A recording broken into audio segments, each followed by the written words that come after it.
Hi, Scott here, and today for this lesson I'm going to show you how to use the IFERROR function.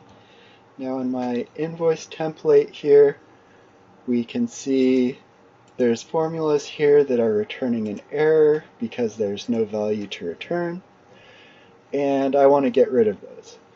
So I can do that with the IFERROR function.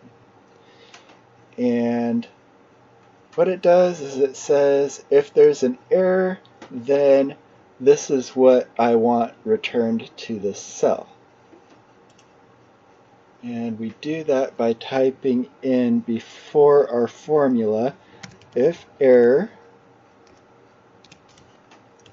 parentheses and then our value, whatever our formula is, and then comma. And in this case I just want it to be blank, so I use two quotation marks, and those indicate that I want the text in between the quotation marks returned for the value. I could really type in anything I want here.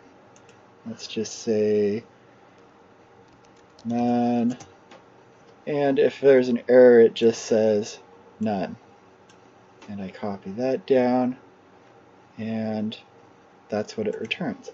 But in this case I just want it to be blank, so I'll just delete the none, and then I will copy this down, and when I copy it up it leaves these values since they're not errors.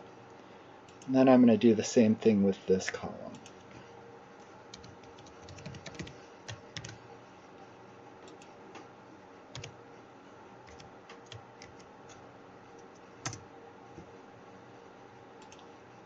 And copy it down. Oh, I put in 0 rather than quotation marks, so it came up with $0, which is fine. I just think it looks a lot better with being blank. And there you go. That's how you use the IFERROR function. Thank you for watching.